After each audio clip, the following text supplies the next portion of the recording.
Never underestimate someone because of how they look, because sometimes the very person you belittle is the one who holds your fate in their hands. It started like any ordinary day at Houston International Airport. Crowds of travelers bustled through the terminal, dragging their carry-ons, checking the departure boards, and waiting in long lines at security. For one particular flight bound for New York City, everything was about to spiral into a shocking moment no one in that terminal would ever forget. The scene was chaotic. Passengers lined up to board Flight 786. A black teenager, Tiana Lewis, stood toward the middle of the line, clutching her ticket and scrolling on her phone. Tiana was 17, soft-spoken, and wise beyond her years. She had dark brown skin, long box braids neatly tied back, and wore a simple black hoodie and ripped jeans. She was used to people making assumptions about her based on her appearance, but nothing could prepare her for what happened next. The flight attendant, Kimberly Harris, a woman in her mid-40s with sharp features and an air of superiority, eyed Tiana with thinly veiled disdain. Kimberly had worked for the airline for over 15 years and had a reputation among her co-workers for being strict and, at times, unnecessarily abrasive. But no one suspected she harbored biases that would soon be laid bare in front of dozens of witnesses. "Excuse me, ma'am," Tiana said politely when she reached the gate. "Could you please scan my ticket?" Kimberly glanced at her, her lips tightening as if Tiana's very presence annoyed her. "This ticket isn't valid," Kimberly snapped without even scanning it. Tiana's brows furrowed. "I think there's a mistake. I bought this ticket weeks ago. Can you check again?"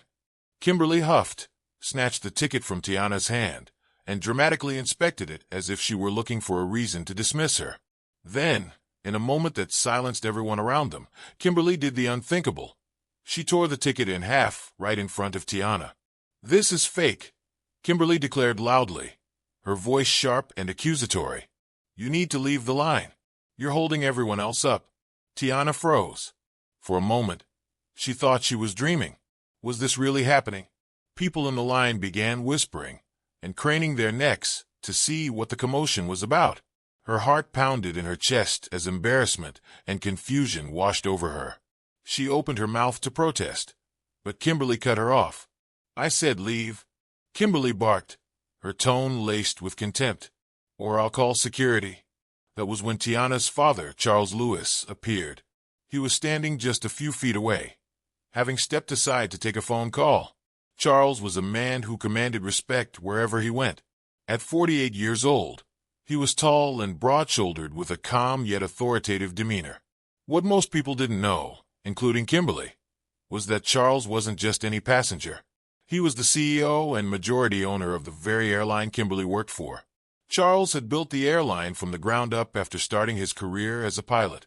He believed in treating every employee and customer with dignity, regardless of their background. So, when he saw Kimberly rip up his daughter's ticket, he felt a surge of anger he hadn't experienced in years. "Excuse me," Charles said, stepping forward. His voice was calm but firm, the kind of voice that made people stop in their tracks. "What's going on here?" Kimberly turned to him, clearly annoyed. This young lady was trying to board with a fraudulent ticket. "I'm handling it." "Fraudulent?"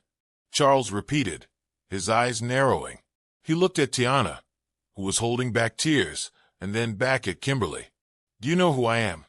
Kimberly scoffed. "I don't care who you are, sir. This girl can't board the plane without a valid ticket." Charles took a deep breath, trying to maintain his composure. "That girl," he said slowly, "is my daughter, and I'm the owner of this airline." Kimberly's smug expression faltered for a moment, but she quickly recovered. I don't believe you," she stammered. The tension in the air was palpable.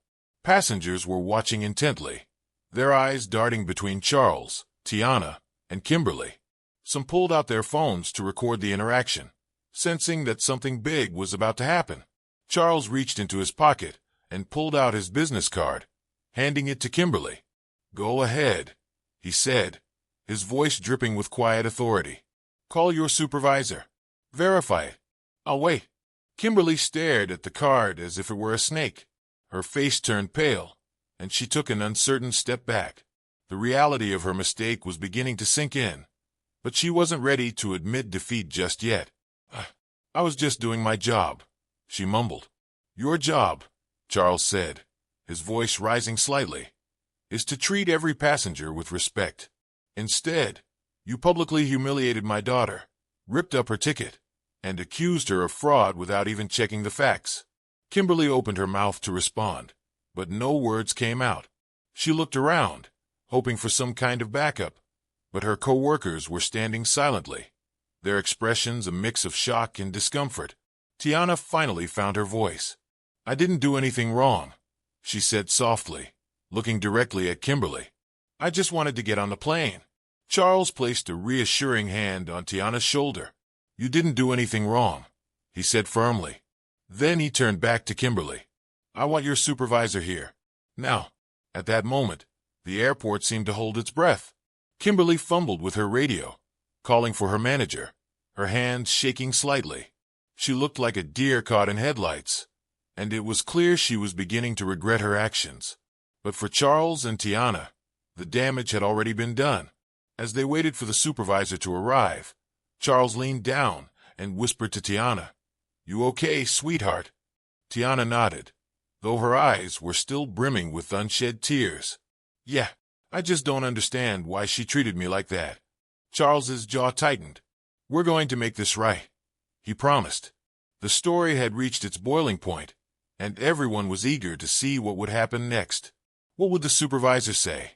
Would Kimberly face any consequences for her actions? And how would Charles handle the situation moving forward? But just as the tension reached its peak, a voice crackled over the intercom. Attention passengers, Flight 786 boarding has been temporarily delayed. We appreciate your patience. The announcement added another layer of suspense to an already dramatic scene.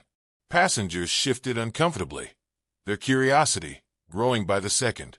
All eyes were on Charles, Tiana, and Kimberly as the situation hung in the balance. What would happen next? Would justice be served? The tension in the terminal was so thick it could be cut with a knife. Kimberly stood frozen, gripping her radio as if it were the only thing tethering her to reality. Meanwhile, Charles kept his calm exterior, but inside his blood boiled. He had spent decades building his airline into a symbol of excellence and equality, and watching someone tear it down with prejudice and disrespect toward his daughter was a bitter pill to swallow. The gate supervisor, a man named Greg Winters, arrived within minutes. Greg was in his late 30s, with a perpetually tired look from years of juggling operational crises. As soon as he saw Charles, his face registered recognition and panic. Mr. Lewis, Greg stammered, his voice betraying his nervousness. I wasn't expecting to see you here today, sir. Charles gave a curt nod, his piercing eyes locked on Greg. I wasn't expecting to witness my daughter being publicly humiliated by one of your employees either, he said, his voice steady, but carrying a weight that made Greg shift uncomfortably. Greg turned to Kimberly, his expression darkening. What's going on here? He asked sharply. Kimberly hesitated, her confidence all but evaporated. I thought the ticket was fake, she mumbled. I was just following protocol. Protocol? Charles interjected, his tone laced with disbelief. Since when does protocol involve ripping up a passenger's ticket without even verifying its authenticity? Greg's face flushed as he realized the severity of the situation. Kimberly, is this true? He demanded. Kimberly's mouth opened and closed like a fish gasping for air. I didn't mean. Stop! Greg interrupted, holding up a hand. He turned back to Charles. Mr. Lewis, I deeply apologize for this incident. I assure you, this is not how we operate. Charles's expression didn't soften. Apologies won't undo the damage that's been done, he said. My daughter was humiliated in front of dozens of passengers. This isn't just about an apology. It's about accountability. Tiana shifted uncomfortably, feeling the weight of everyone's eyes on her. She was used to standing up for herself in smaller, quieter ways, ignoring whispered slurs at school, brushing off assumptions made by strangers. But this was different. The shame of being called out in public, of having her integrity questioned so blatantly, was almost too much to bear. Greg, sensing that this was quickly escalating beyond his control, turned back to Kimberly. "We're going to have a long discussion about this later," he said, his voice tight. "For now, you're relieved of your duties. Go to the break room and wait for further instructions." Kimberly's face turned bright red. "But, no buts," Greg snapped. "Go." Kimberly shot a venomous glare at Tiana before storming off, her heels clicking angrily against the tile floor. Tiana felt a small pang of satisfaction, but also an overwhelming sadness. Why did it always have to come to this? Why couldn't people just treat her like anyone else? Greg cleared his throat, bringing everyone's attention back to him. "Mr. Lewis, Ms. Lewis," he said, addressing them both. "I'll personally ensure that your boarding process goes smoothly from here on out. If there's anything else I can do to make this right, please let me know." Charles nodded slightly. "We'll be boarding soon," he said. "But this isn't the end of the conversation." Greg swallowed hard. "Understood." The whispers among the passengers began to fade as the tension eased. Charles guided Tiana to a seating area nearby, away from prying eyes. He sat down next to her, his face softening as he turned to look at her. "You okay, sweetheart?" he asked gently. Tiana nodded but didn't say anything for a moment. Finally, she looked up at him, her eyes glistening. "Why does this keep happening, Dad? I wasn't doing anything wrong. Why do they always assume the worst about me?" Charles sighed, running a hand over his face. "Because some people judge what they don't understand," he said. "It's not fair, and it's not right. But you know what? That's their problem, not yours. You've done nothing wrong, and you never need to apologize for being who you are." Tiana leaned into her father's side, taking comfort in his presence. "I just wish people would see me for me," she murmured. "They will," Charles promised. "And the ones who don't, they'll see themselves out of your life." As they sat there, a woman approached them hesitantly. She looked to be in her mid-30s, with short blonde hair and a kind expression. "Excuse me," she said softly. "I just wanted to say, I saw what happened back there, and I'm so sorry you had to go through that." Tiana looked up, surprised. "Thank you," she said quietly. The woman smiled gently. "My daughter's around your age. If someone treated her like that, I'd be furious. You didn't deserve that." Charles gave the woman a grateful nod. "Thank you for saying that." As the woman walked away, Tiana felt a small spark of hope. Maybe not everyone was like Kimberly. Maybe there were people out there who understood. But the reprieve was short-lived. Just as they were beginning to relax, an airport security officer approached them, his expression stern. "Mr. Lewis," he said. Charles stood up, his protective instincts kicking in. "Yes." The officer glanced at Tiana, then back at Charles. "We've received a report of a disturbance involving your daughter. I need to ask her a few questions." Charles's eyes narrowed. "A disturbance? What kind of disturbance?" The officer hesitated. "It's standard procedure, sir. We just need to make sure everything checks out." Charles's jaw clenched. He knew exactly what was happening. This wasn't about procedure. This was about Kimberly's baseless accusations spiraling out of control. And now, they were dragging Tiana into it yet again. Tiana stood up, her hands trembling slightly. "Dad, it's okay," she said softly. "I'll talk to him." "No," Charles said firmly. He turned to the officer, his voice cold and commanding. "You want to ask questions? Fine, but I'll be right here. And I suggest you tread carefully." The officer shifted uncomfortably under Charles's intense gaze, but nodded. "Of course, sir." As the officer began his line of questioning, Tiana took a deep breath, determined to hold her ground. She was tired of being underestimated, tired of being treated like she didn't belong. But as the questions continued, she couldn't shake the feeling that this was far from over. And she was right. Just as the officer was wrapping up, another security guard rushed over, holding a piece of paper. "Sir," he said to the first officer, "you're not going to believe this." The first officer frowned, taking the paper and reading it quickly. His eyes widened, and he glanced nervously at Charles and Tiana. "There's been a mistake," he said, his voice faltering. Charles crossed his arms, his expression unreadable. "What kind of mistake?" The officer hesitated, clearly dreading the words he was about to say. "It seems the report about your daughter was false. Someone intentionally gave us bad information." The revelation hit like a thunderclap. Tiana stared at the officers, her emotions swirling between relief and anger. Charles's face darkened. "And who, exactly, filed this report?" he asked, his voice dangerously low. The officer swallowed hard. It came from an employee," he admitted, "but I can't disclose their name." Charles's eyes blazed with fury. He already knew who it was. Kimberly. And now it was personal. Charles stood rooted to the spot, his mind racing as he pieced everything together. Kimberly hadn't just embarrassed Tiana. She had doubled down by filing a false report, dragging airport security into the mess. It was no longer just an insult. It was an outright attack on his daughter's integrity and character. "Let me get this straight," Charles said, his voice sharp and precise. "One of your employees filed a false report against my daughter, and now you're telling me that's just going to slide?" The first officer shifted uneasily. "Sir, I assure you we'll handle the situation internally. We deeply apologize for any inconvenience this has caused." "Inconvenience?" Charles's voice rose slightly, and passengers nearby stopped pretending they weren't eavesdropping. "You harassed my daughter based on a lie. You humiliated her, questioned her honesty, and wasted our time. This isn't just an inconvenience, it's discrimination." Tiana tugged at her father's sleeve. "Dad, it's okay.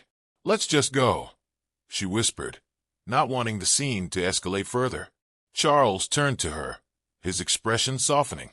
"No, sweetheart, it's not okay. If we don't stand up to this now, they'll think it's acceptable to treat you, or anyone else, this way." Tiana nodded reluctantly. She admired her father's strength, but all she wanted was for this nightmare to end. The second security officer, the one who had brought the piece of paper, cleared his throat nervously. "Mr. Lewis, we're going to document this incident and escalate it to management. I assure you, the employee responsible will face consequences." Charles didn't miss a beat. "You'd better hope they do. And believe me, I'll be following up personally." With that, Charles took Tiana's hand and walked her back toward the gate. The crowd parted like the Red Sea as they passed, their hushed whispers following in their wake. Tiana sank into one of the waiting area chairs, feeling emotionally drained. "Dad," she said softly, "why do people like Kimberly think they can treat us like this? Don't they know it's wrong?" Charles sat down beside her, letting out a long sigh. "Some people let ignorance and hate cloud their judgment," he said.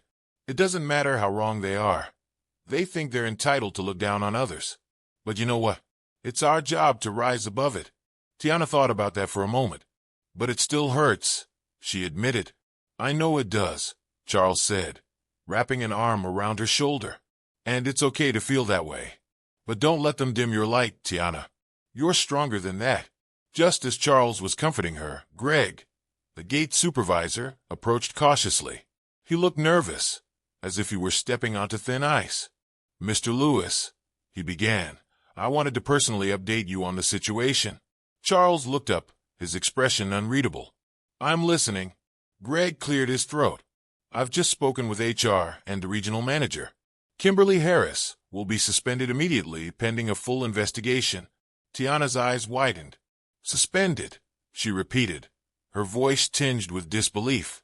"That's it." Greg hesitated. "It's standard procedure," he explained. "We need to conduct a thorough investigation before taking further action." Charles's jaw tightened, but he didn't argue. He knew the wheels of corporate bureaucracy turn slowly, but he also knew Kimberly's fate was now sealed. "Fine," he said finally. "But make no mistake, this isn't over." Greg nodded quickly, eager to appease the man who held more power than anyone else at the airline. "Of course, sir. We'll keep you updated every step of the way." Charles waved him off, and Greg scurried back toward the gate desk. Tiana watched him go, a mixture of frustration and sadness in her eyes. "I still can't believe she thought she could get away with it," she said quietly. Charles gave her a small smile. She thought no one would call her out. People like Kimberly thrive on silence. But not this time. The announcement for boarding finally came, and Charles and Tiana were escorted to the first-class section of the plane. The flight crew, now fully aware of the incident, went out of their way to be accommodating. Tiana appreciated the effort, but it still felt hollow. The damage had already been done. As the plane took off, Tiana stared out the window, lost in thought. The clouds below seemed endless, a blanket of white stretching to the horizon. She tried to push the events of the day out of her mind, but one thought kept resurfacing. What if her father hadn't been there? What if she'd been alone, with no one to defend her? The flight attendant serving first class approached cautiously, a warm but nervous smile on her face. "Ms. Lewis, can I get you anything? A drink? Some snacks?" Tiana shook her head. "No, thank you." The attendant hesitated, then leaned in slightly. "I just wanted to say, I'm really sorry for what happened back there.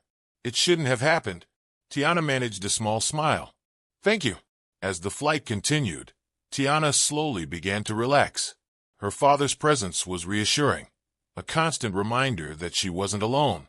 But just as she was starting to feel at ease, something happened that sent a fresh wave of unease through her. About an hour into the flight, Charles received a text on his phone. He frowned as he read it, his expression darkening. "What is it, Dad?" Tiana asked, noticing the shift in his demeanor. Charles hesitated for a moment before turning the phone toward her. The message was from an anonymous number, and it read, "You think this is over? Think again." Tiana's heart sank. "Who sent that?"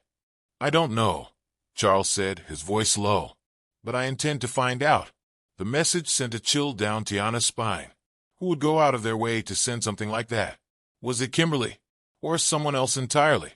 The questions swirled in her mind, each one more unsettling than the last. As the plane continued to glide through the sky, Tiana couldn't shake the feeling that this was far from over. Whoever had sent that message wasn't done yet, and neither was she. Charles stared at the message, his mind racing. He prided himself on being a composed man, but this felt personal. Someone was trying to rattle him, to intimidate him, and by extension, Tiana. The fact that the message came during the flight, a space where people should feel safe, only made it worse. "Dad, what do we do?" Tiana asked, her voice trembling slightly. She was trying to stay strong, but the fear in her eyes was unmistakable. Charles put a hand on her shoulder, his voice calm despite the storm brewing inside him. "We don't let them win," he said firmly. "Whoever this is, they want us to feel powerless. But we're not."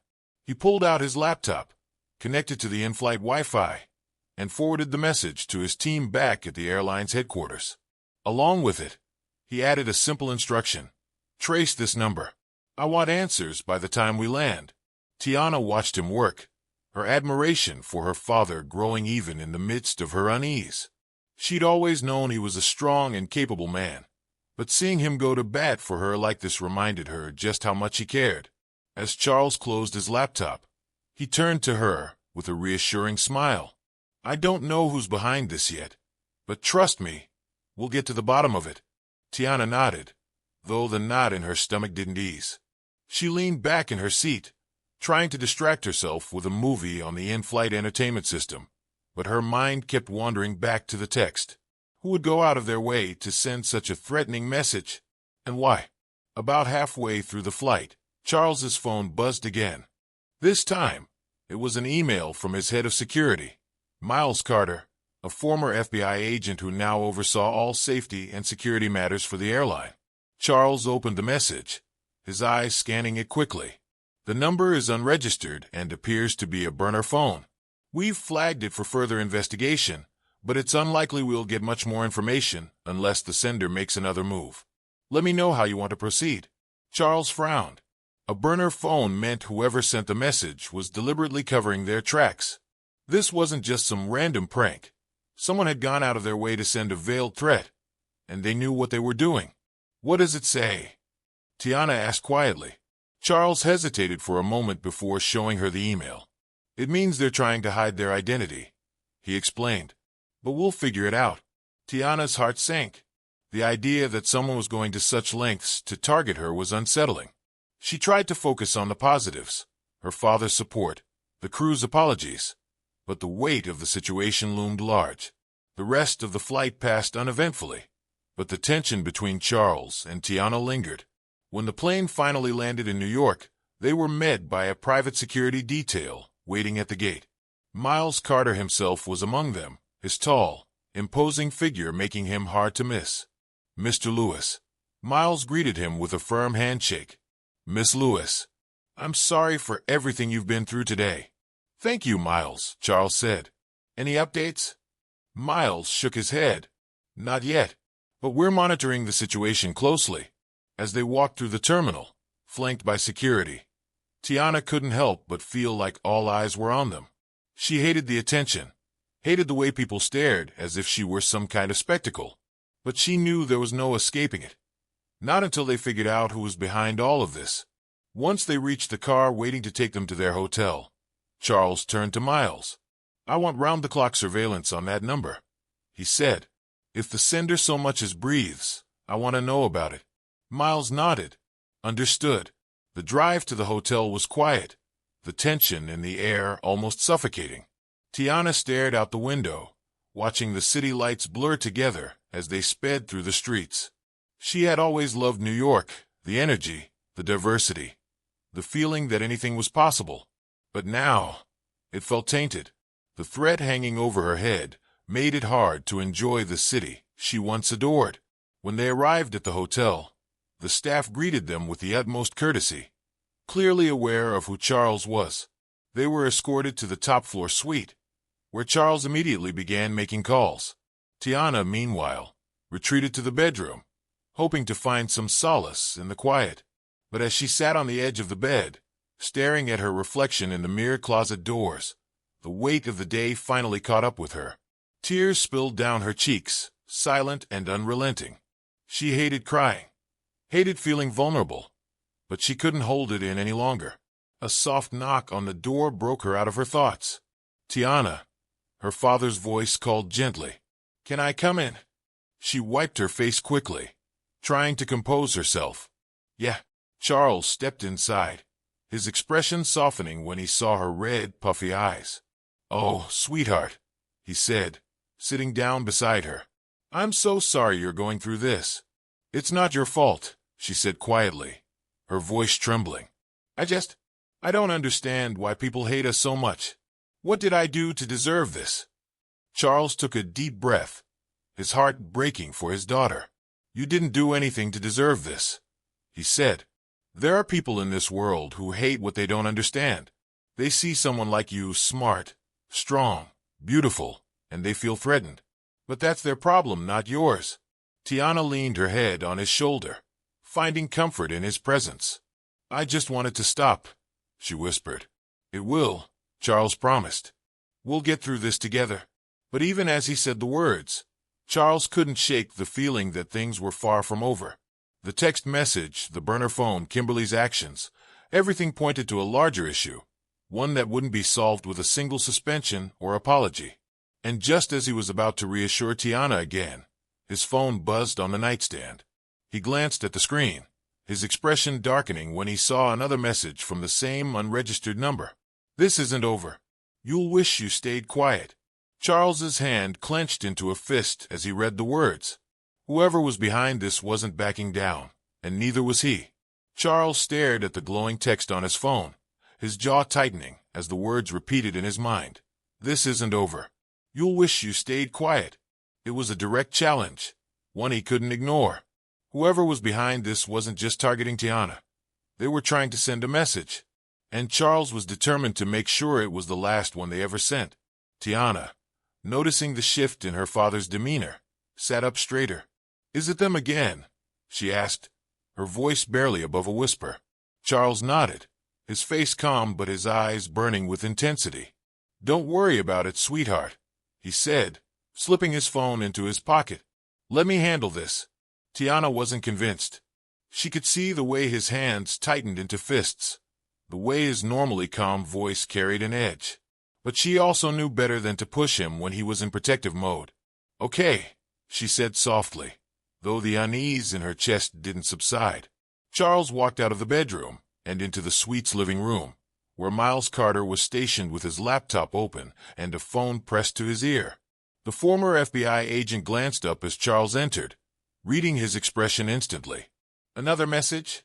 Miles asked, already pulling up his notes. "Yes," Charles said, handing over the phone. "Same number, same tone. They're escalating." Miles frowned as he read the message, his fingers flying across the keyboard. "They're trying to intimidate you," he said. "Classic scare tactics. But whoever this is, they've made one big mistake. They think you'll back down." Charles crossed his arms, his gaze hard. "Backing down isn't an option. I want every resource we have focused on finding out who's behind this. I don't care how much it costs." Miles nodded. "Understood. I've already got a team combing through employee records to see if there's any connection between Kimberly and this number. It's a long shot, but we might find something." Charles's phone buzzed again, but this time it wasn't another threatening message. It was an email from the airline's HR department. He opened it, his brow furrowing as he scanned the contents. It was a detailed report about Kimberly Harris's employment history, including several past complaints filed against her. "She's been accused of this kind of behavior before," Charles said, holding the phone out to Miles. "Racially insensitive remarks, unprofessional conduct, targeting minority passengers. How did this woman stay employed for so long?" Miles's lips pressed into a thin line. "Looks like the complaints were swept under the rug. Probably because none of them came from someone with enough influence to make waves." "Well, she made a mistake targeting my family," Charles said. "Her time with this airline is over." Miles nodded, but his expression remained serious. "Kimberly might be part of this, but we need to consider the possibility that someone else is pulling the strings. The text messages suggest planning, coordination. This feels bigger than just one angry employee." Charles let that sink in. He hated the idea that this wasn't an isolated incident, that there could be others involved, working behind the scenes to undermine him and his family.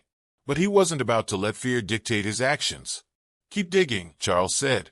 "I want answers." Meanwhile, Tiana sat in the bedroom, trying to distract herself with her phone. She scrolled aimlessly through social media, but nothing could hold her attention.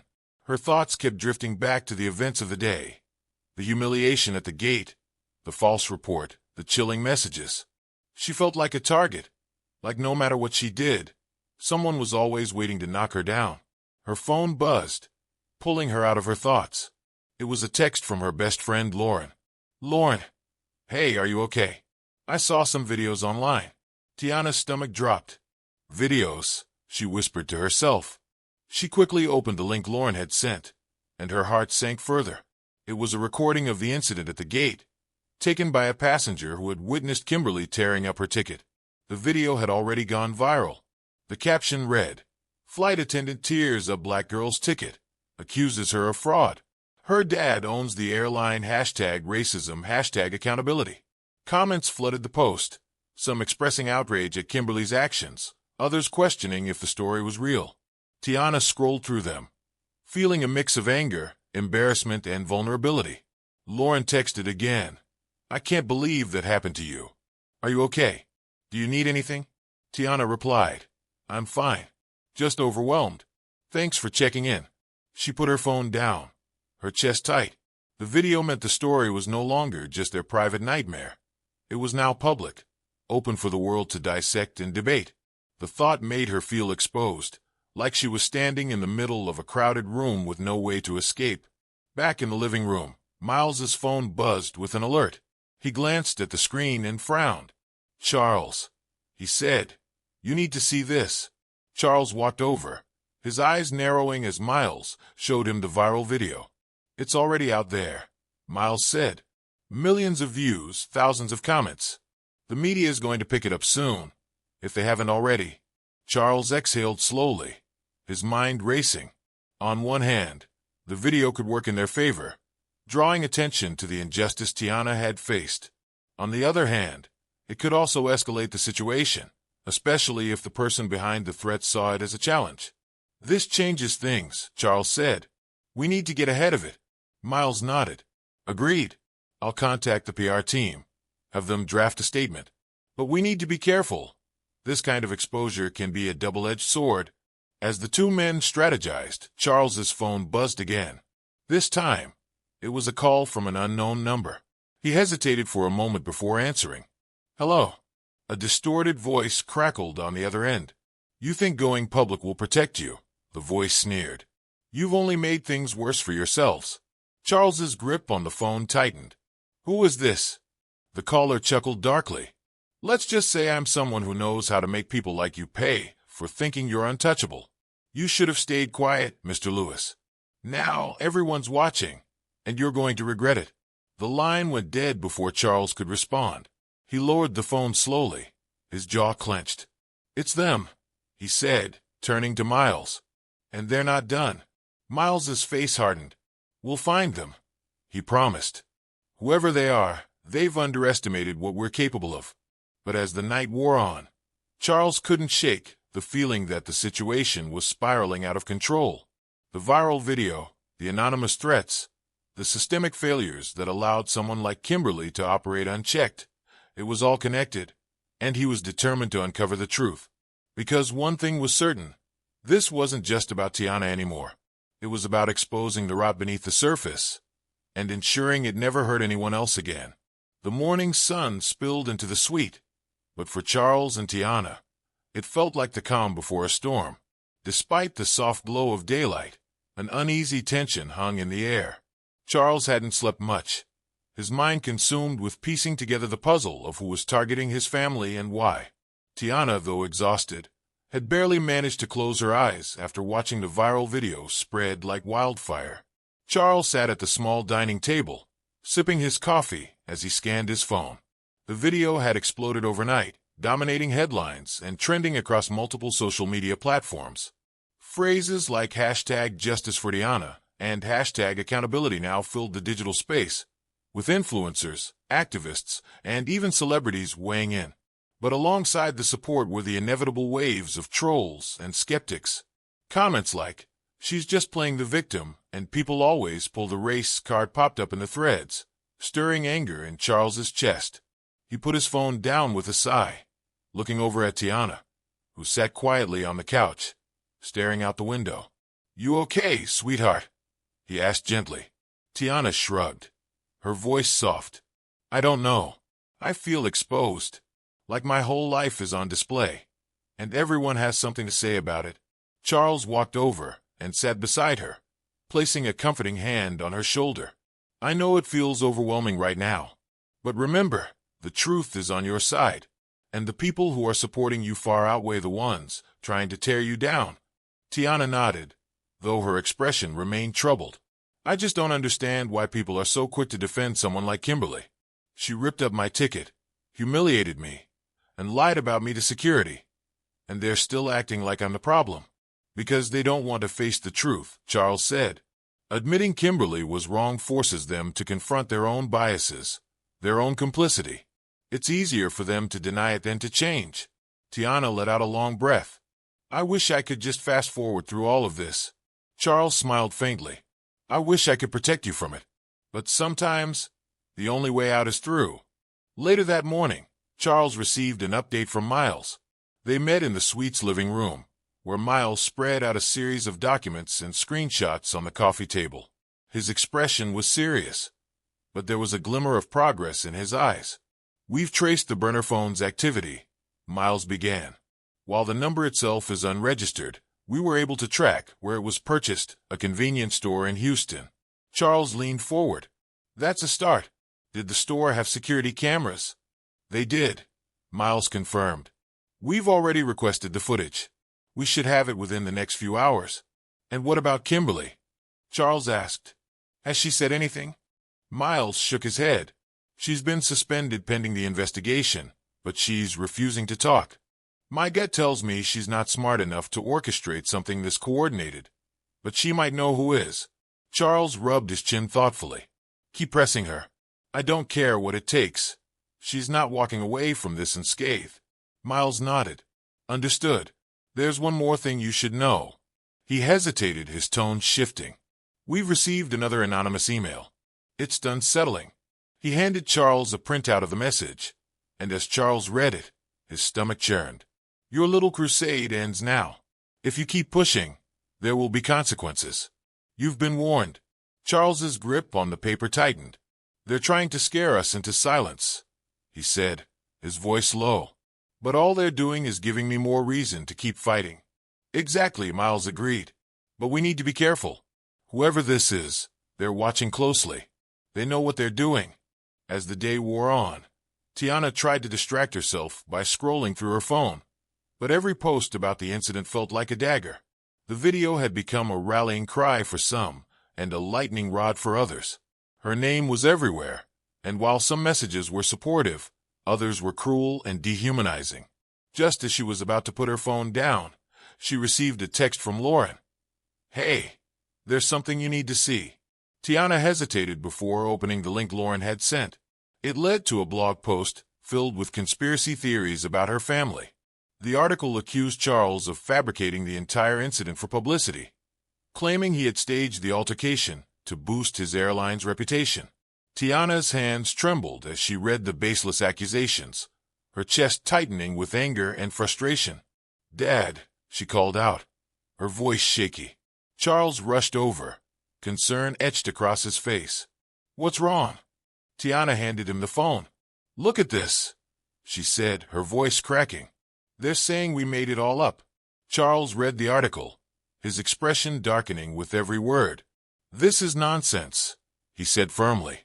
"People will say anything to deflect from the real issue. Don't let it get to you." "But what if people believe it?" Tiana asked. "What if they think we're lying?" "They won't," Charles said. "The truth is on our side, and the facts speak for themselves. Let them spread their lies. We'll keep standing tall." Tiana nodded, but the hurt lingered. It wasn't just about the lies. It was about the fact that people were willing to go to such lengths to tear them down. That evening, the security team received the footage from the convenience store where the burner phone had been purchased. Charles and Miles gathered around the laptop as the video played, their eyes glued to the screen. The footage showed a figure entering the store, wearing a hoodie pulled low over their face. They approached the counter, paid for the phone in cash, and left quickly. While the hoodie obscured most of their features, there was one detail that stood out, a distinctive tattoo on their left hand. "Zoom in on that," Charles said, pointing to the screen. Miles complied, enhancing the image. The tattoo was of a small, intricate design, something that could easily identify the person if they were found. "We'll run this through our database," Miles said. "If this person has any connection to the airline or Kimberly, we'll know."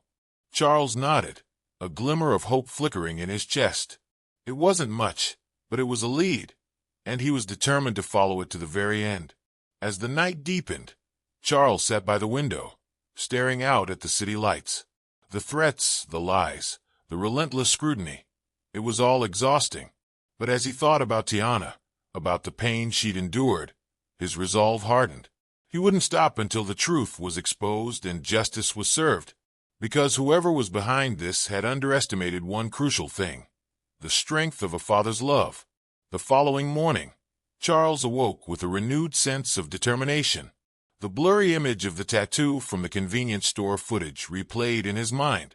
It was the first tangible lead they had, and he knew time was of the essence. Miles had assured him that the investigative team was working around the clock to identify the person who purchased the burner phone, but Charles couldn't sit idly by. He glanced toward Tiana, who was still asleep on the couch in the suite's living room. Her face, though peaceful in slumber, carried the weight of the past few days.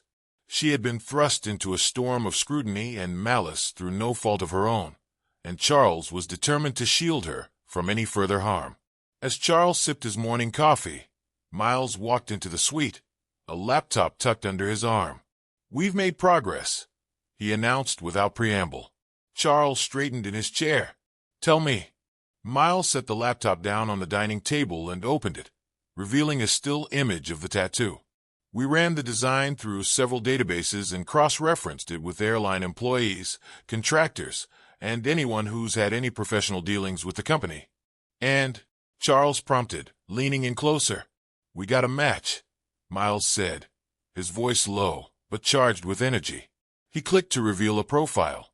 The image of a young man in his late 20s appeared on the screen. He had a wiry frame, short cropped hair, and a cocky smirk that instantly set Charles on edge. His name is Ryan Carter.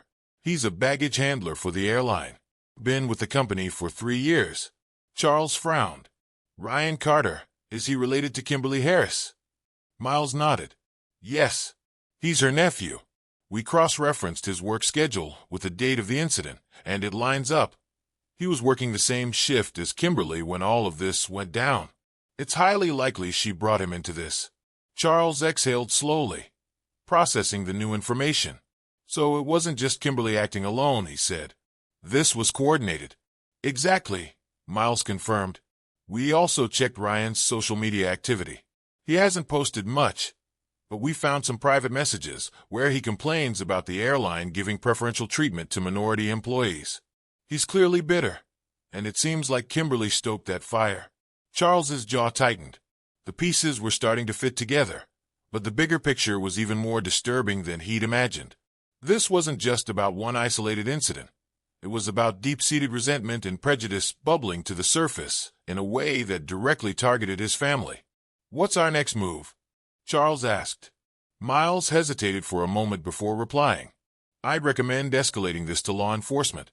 The threats you've been receiving, combined with Ryan's connection to the burner phone, give us enough to involve them. Charles nodded. Do it, and make sure the legal team is looped in. I want every step we take to be airtight. Meanwhile, Tiana woke up to the smell of coffee and the low murmur of voices. She rubbed her eyes and sat up, catching snippets of the conversation between her father and Miles. Though she couldn't hear every word, she could tell they were making progress. Morning, Charles said when he noticed her stirring. How'd you sleep? Tiana shrugged. Better than the night before, I guess. She glanced at the laptop on the table. Did you figure anything out? Charles exchanged a quick glance with Miles before nodding. We've identified someone who might be involved, a baggage handler who's related to Kimberly. Tiana frowned. So she wasn't acting alone. It looks that way, Charles said. But don't worry, we're handling it. Tiana sighed, the weight of the situation pressing down on her once again. It's just so much, she said softly. Every time I think it can't get worse, something new comes up. Charles moved to sit beside her, his expression gentle but firm. I know it's overwhelming, but this is how we fight back. By uncovering the truth, step by step. And no matter what happens, you're not alone in this. Tiana nodded, her father's words offering some comfort. But deep down, she couldn't shake the feeling that the fight was far from over. Later that day, Charles and Tiana met with a representative from the airline's legal team, a sharp, no-nonsense woman named Vanessa Green. Vanessa had been briefed on the situation and was already preparing a strategy to address both the internal issues with Kimberly and Ryan and the external fallout from the viral video. We're taking this very seriously, Vanessa assured them. Kimberly's suspension is just the beginning. If we can confirm that she and Ryan acted in coordination, and it looks like we will, they'll both be terminated and likely face legal consequences. What about the threats? Charles asked. Someone's been sending messages, and they're clearly escalating. Vanessa's expression hardened. That's where law enforcement comes in. I've already reached out to the FBI. Given the nature of the threats and their connection to the airline, they'll be reviewing everything we have. Tiana listened quietly, her emotions a mix of relief and exhaustion. She appreciated the efforts being made on her behalf, but part of her couldn't help wondering if it would ever be enough. That evening, Charles and Tiana tried to unwind in the suite, but the tension was palpable. As they watched a movie to distract themselves, Charles's phone buzzed again. He hesitated before picking it up, his stomach sinking when he saw another message from the anonymous number. You think you're safe because you're in New York? Think again. We know where you are.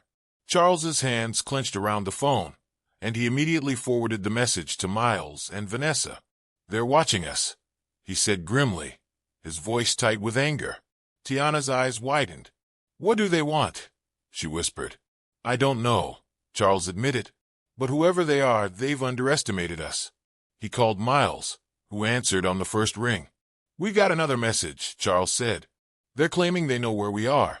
Understood, Miles replied. I'll increase the security detail and notify the FBI. We'll keep you safe. As Charles ended the call, he turned to Tiana. "Don't worry," he said, though the fire in his eyes betrayed his calm tone. "They might think they're in control, but we'll show them they're wrong." But even as he said the words, Charles couldn't ignore the nagging feeling that this battle was about to reach a new level, and the stakes had never been higher. The next morning brought an eerie calm, the kind that felt more like a prelude to something catastrophic than a moment of respite. Charles stood by the floor-to-ceiling windows of the suite, staring at the bustling New York City streets below. The anonymous threats, the coordinated attacks, the viral video, all of it felt like a storm closing in on his family. But one thing was clear. He would not let them win. Tiana emerged from the bedroom, her face pale but determined. She was wearing a hoodie and sweatpants, her usual vibrant energy muted by the weight of the past few days. "Dad," she said softly, "are we safe here?" Charles turned to her, his face softening. "Yes, sweetheart. We've got the best security team on this. No one's going to hurt you." Tiana nodded, but her eyes betrayed her doubt. "It just feels like they're always one step ahead. How do we stop someone we can't even see?" Charles sighed, running a hand through his hair. "We stop them by staying strong, by showing them they can't scare us into silence." As he spoke, his phone buzzed on the table. It was Miles. Charles picked it up immediately. "What's the update?" he asked. "We've got confirmation," Miles said without preamble. "The tattoo belongs to Ryan Carter. The convenience store footage matches his physical description, and we've identified more connections between him and Kimberly." "What kind of connections?" Charles asked, pacing the room. "Text messages," Miles explained. "We subpoenaed Ryan's phone records, and there are dozens of messages between him and Kimberly discussing you, Tiana, and the airline. It's clear they were plotting something from the start." Charles's jaw tightened. "What's the tone of the messages?" "Hostile," Miles replied. "They complain about special treatment for minority employees, about you running the airline, and even about the initiatives you've implemented to promote diversity. It's all thinly veiled resentment." Charles exhaled sharply, his anger simmering just below the surface. "What about the threats? Are they tied to Ryan?" "We're not sure yet," Miles admitted. "The messages we've found so far don't mention any plans to send threats, but it's possible he's coordinating with someone else. The FBI is still working on tracing the source of the messages." Charles nodded grimly. "Keep me updated." After ending the call, Charles turned to Tiana, who had been listening intently. "It's Ryan," he said. "Kimberly's nephew. He's the one who bought the burner phone." Tiana frowned. "Why would they go to so much trouble to target us? What did we ever do to them?" "It's not about what we did," Charles said. "It's about what we represent. People like Kimberly and Ryan feel threatened by progress, by the idea that they're not entitled to power simply because of who they are. It's ignorance, plain and simple." Later that day, Charles and Tiana met with Vanessa and a pair of FBI agents in a secure conference room at the airline's New York office. The agents introduced themselves as Agent Ramirez, a seasoned investigator with sharp eyes, and Agent Porter, a younger agent who carried a quiet intensity. "We've reviewed the evidence provided by your security team," Agent Ramirez began, spreading out a series of documents and photos on the table. "The connections between Kimberly Harris and Ryan Carter are strong, and we're confident they were involved in the initial incident. However, we're still investigating whether they're directly responsible for the threats." "What makes you think they might not be?" Charles asked, his tone skeptical. Agent Porter spoke up. "The language in the threats suggests a level of sophistication that doesn't match what we've seen from Ryan so far. It's possible he's working with someone else, or that the person sending the threats has their own agenda." Charles exchanged a glance with Vanessa, who looked equally unsettled. "So there could be more people involved?" Charles asked. "It's a possibility," Agent Ramirez said. "We're also investigating whether the threats are connected to any external groups or individuals with a history of targeting high-profile figures." Tiana, who had been silent for most of the meeting, finally spoke up. "What happens to Kimberly and Ryan?" she asked. "Do they just get fired and move on like nothing happened?" Vanessa shook her head. "No. Based on the evidence, they'll likely face criminal charges, including harassment and filing a false report. But the final decision will depend on the outcome of the investigation." Tiana nodded. but her expression remained troubled. She couldn't shake the feeling that even if Kimberly and Ryan were held accountable, the deeper issues, the systemic racism, the prejudice that fueled their actions would remain. That evening, as Charles and Tiana returned to the suite, the weight of the day hung heavy in the air. They had made progress, but the road ahead still felt uncertain. As they settled in for the night, Charles's phone buzzed with another message from Miles. This time, it was an update that gave him a glimmer of hope. The FBI found something. Call me when you can. Charles immediately dialed Miles, who answered on the first ring. What did they find? Charles asked. A link, Miles said. The burner phone Ryan used. Its location history shows it was in the same vicinity as a known white supremacist group's meeting spot on multiple occasions. Charles's heart sank. So this is bigger than just Kimberly and Ryan. It looks that way, Miles said. The FBI is digging deeper. But if this group is involved, the threats could escalate. Charles thanked Miles and ended the call, his mind racing. He glanced over at Tiana, who had fallen asleep on the couch. She looked so small, so vulnerable, and it broke his heart to think of her being targeted by people who saw her as nothing more than a symbol of their hatred. As he sat in the quiet of the suite, Charles made a silent vow. He would protect his daughter at all costs. He would expose the people behind this, no matter how powerful or hidden they were. Because this wasn't just about Tiana. It was about justice, about ensuring that no one else would have to endure what she had. But deep down, he knew the battle was far from over, and the storm was only just beginning. The next morning brought no relief from the weight that had settled over Charles and Tiana. The revelation of a possible connection to a white supremacist group had sent shockwaves through Charles's mind. He knew the investigation was reaching dangerous territory, and the deeper they dug, the more perilous it would become. But he wasn't about to back down, not when his daughter's safety and dignity were at stake. As Charles sipped his morning coffee, Miles called again. The updates were coming faster now, and each one seemed more chilling than the last. Charles answered on the first ring. What's the news? Charles asked, his voice steady but edged with tension. The FBI has confirmed that Ryan Carter attended several meetings hosted by the group, Miles said. They've also uncovered a network of encrypted messages exchanged between Ryan and a handful of members. They were discussing you. Charles's grip on the phone tightened. Discussing me how? Miles hesitated, his voice lowering. They see you as a threat, a symbol of corporate diversity taking over. They don't just want to intimidate you. They want to make an example out of you. Charles exhaled sharply, his jaw tightening. And the threats to my daughter? They were part of it, Miles said. Targeting Tiana was meant to hit you where it hurts most. But there's something else. What? Charles pressed. Miles paused before continuing. One of the encrypted messages references a plan to escalate. They didn't say how, but it's clear they aren't done. The FBI believes the threats could turn physical if we don't act quickly. Charles's mind raced as he processed the information. The stakes had risen dramatically, and the danger to his family was now more real than ever. He stood from his chair, his resolve hardening. What's the FBI's plan? They're increasing surveillance on all known members of the group, Miles said. And they've placed agents at the airline's key locations. But they're also advising you and Tiana to relocate to a secure location until the investigation is complete. Charles frowned. You think we're in immediate danger? With this kind of group, you can't take chances, Miles said. They thrive on fear and chaos. If they think they can scare you into silence, they'll try. Charles glanced toward the bedroom, where Tiana was still asleep. He thought about everything she'd already endured. The humiliation, the threats, the constant scrutiny. He couldn't let her go through any more. All right, Charles said finally. I'll talk to Tiana. But we're not running away. I want these people exposed for who they are. When Tiana woke up, Charles gently explained the situation.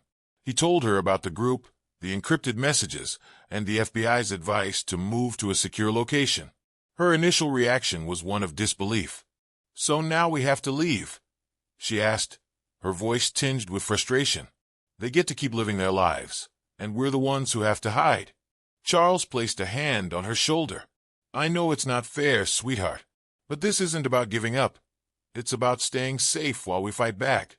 Tiana crossed her arms, her gaze fixed on the floor. It just feels like they're winning.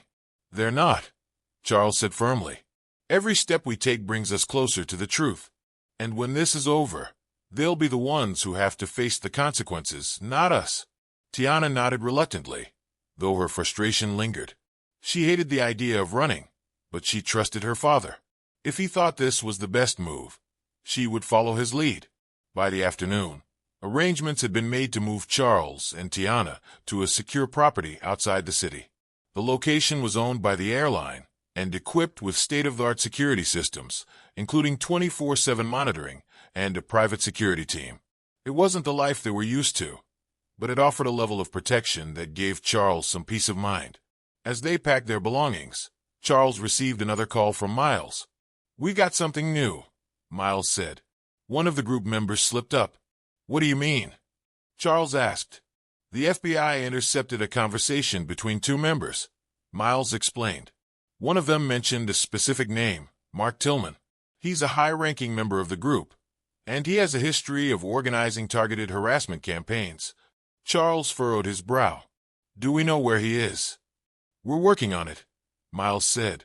"But Tillman isn't just a low-level member. He's someone with influence. If he's involved, he could be the one orchestrating this entire operation." Charles felt a surge of anger. The idea that a man like Mark Tillman could manipulate others into targeting his family was infuriating. But it also gave him a renewed sense of purpose.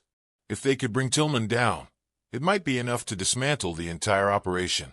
"What's the next step?" Charles asked.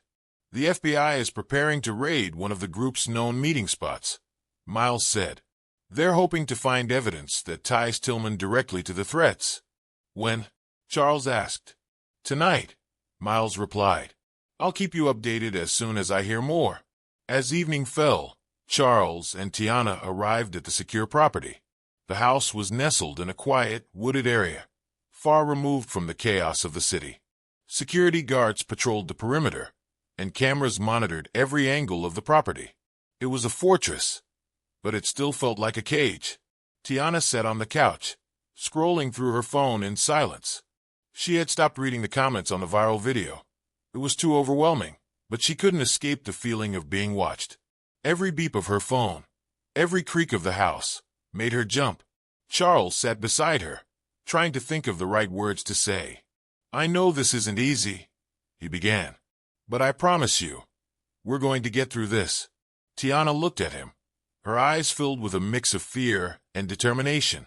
"I just want it to stop," she said softly. "I want them to leave us alone." "They will," Charles said. "Once the truth comes out, they won't have anywhere to hide."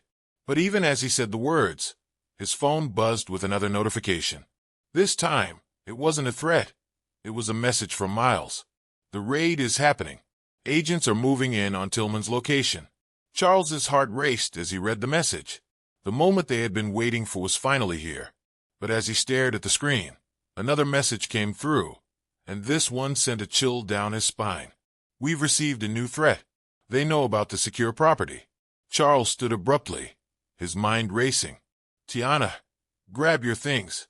We need to leave. Now." Tiana's eyes widened. "What? Why? What's going on?" "They know where we are," Charles said, his voice steady but urgent. "We can't stay here." As they hurried to gather their belongings, the lights in the house flickered briefly. A warning alarm from the security system blared, signaling a breach. "They're here," Charles muttered, his body tense with adrenaline. The storm had finally arrived, and there was no turning back. The piercing alarm reverberated through the house, sending chills down Tiana's spine. Her heart raced as she grabbed her backpack, her hands trembling. Charles stood by the door, his face set in a mask of determination, but the weight of the situation was clear in his eyes. "Stay close to me," Charles said, his voice calm but firm. "Do exactly as I say." Tiana nodded, her fear momentarily subdued by her father's unyielding presence. The security guards stationed outside moved swiftly, their radios crackling with updates as they assessed the situation. "They've breached the outer perimeter," one of the guards reported. At least 3 individuals spotted near the south fence. Armed. Charles's mind raced. The property was designed to be a safe haven, but the fact that they were dealing with individuals bold enough to breach a secure location meant they were facing people with nothing to lose. "Get her out of here," Charles ordered the lead security guard. "Take the backup route. I'll follow with the second team." "Dad, no." Tiana protested, her voice shaking. "I'm not leaving without you." Charles turned to her, his hands gripping her shoulders. "Tiana, listen to me. The safest thing for you is to get to the car. I'll be right behind you." Tiana's eyes brimmed with tears, but she nodded. "Promise me," she whispered. "I promise," Charles said firmly, his gaze unwavering. "Now go." The guard ushered Tiana toward the back exit, where a black SUV with tinted windows awaited. The vehicle was armored and designed to withstand high levels of impact. As they moved, Tiana glanced over her shoulder, watching her father disappear into the shadows of the house. Her stomach twisted with fear, but she forced herself to keep moving. Inside, Charles and Miles coordinated with the remaining security team. Miles, who had arrived shortly before the breach, was monitoring the situation from a laptop connected to the house's surveillance system. "They're trying to force their way in through the south entrance," Miles said, his fingers flying across the keyboard. "We've got them on camera, 3 men, all masked. They're carrying crowbars and what looks like firearms." Charles's jaw tightened. "Do we have a direct line to the FBI?" "They're already on their way," Miles replied. "ETA, 15 minutes. 15 minutes might be too long," Charles muttered. He glanced at the team of guards, their faces steeled with focus. "We hold them off until backup arrives. No one gets inside." The guards nodded, moving into defensive positions near the doors and windows. Charles grabbed a radio, his voice calm but commanding. "Tiana's on her way to the safe zone. Keep her protected at all costs." "Copy that," came the response from the guard escorting her. Outside, the 3 masked intruders moved with calculated precision, using the cover of darkness to their advantage. One of them, a man with a stocky build, raised his hand to signal the others. "Keep it quiet," he whispered. "We don't need a full-on shootout." The men reached the south entrance, where a reinforced door blocked their path. One of them pulled out a crowbar, jamming it into the seam of the door and pushing with all his strength. The sound of metal groaning echoed through the night. Inside, Charles and Miles watched the footage on the laptop. "They're trying to force the door," Miles said. "It's reinforced. It'll hold for now, but not forever. Then we make sure they don't get the chance," Charles said. He grabbed a flashlight and motioned for one of the guards to follow him. "Come on. Let's give them something to think about." Tiana sat in the back of the SUV, her heart pounding as the vehicle sped down a hidden access road that led away from the property. The guard driving the car kept glancing in the rearview mirror, his expression tense. "We're almost there," he said. "Just stay calm." Tiana tried to focus on her breathing, but her thoughts kept returning to her father. She knew he was strong, but the thought of him facing those men alone filled her with dread. Suddenly, the SUV's radio crackled to life. "Vehicle spotted on the north road," a voice reported. "Possible hostile. Proceed with caution." The guard's grip on the steering wheel tightened. "Hold on," he said, accelerating. Tiana's stomach dropped as the car sped up, the headlights cutting through the darkness. She clutched her seatbelt, her mind racing. Were they being followed? Had the intruder sent someone after her? As they rounded a curve, a pair of headlights appeared in the distance, heading straight for them. The guard cursed under his breath, reaching for the radio. "We've got a vehicle approaching, unknown intent. Can we turn around?"